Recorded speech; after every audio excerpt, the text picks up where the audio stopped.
এই দেখি কাপড় খোল। কি করছেন মালকিন? চম্পা, তুই আমার বাড়ি চাকরানি হয়ে আমার স্বামীর সাথে চক্কর চালাচ্ছিস? না মালকিন, সেটা আমি নিজেই চাকরানির সাথে হাতে নাতে প্রমাণ করে নিচ্ছি। তুই ভিতরে ঢোক, আজ আমার স্বামী এসে কি করে আমি দেখবো। ইন্দু, আমার স্বামী এসছে, এবার আমি চাকরানি সেজে যাই। বাবু, উরি বাবা, আমার বউ তো চাকরানির গুলো নকল করে আমার পরীক্ষা নিচ্ছে। ঠিক আছে, কি ভাবছো মালিক? তোমার বউ এই ঘরে ঘুমোচ্ছে, চলো আমরা ওই ঘরে ঢুকে ধাপড় দুপুর খেলা করি। আরে ধাপু ধুপু, সামান্য চাকরানি হয়ে তুই মালিকের হাত ধরে টানিস? যা বেরিয়ে যা, কোনোদিন যেন আমার ঘরে তোকে না দেখি। ইন্দু, কি সর্বনাশ, আমার স্বামীকে সন্দেহ করে তো আমি ভুল করেছি।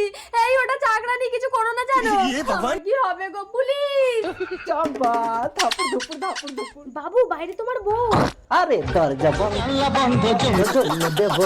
এই পুলিশ! স্যার, আপনি হাত তুলছেন কেন? স্যার দেখুন না, চাকরানিটা আমার স্বামীকে নিয়ে ভিতরে ঢুকে কি সব। দেখি কই দেখি।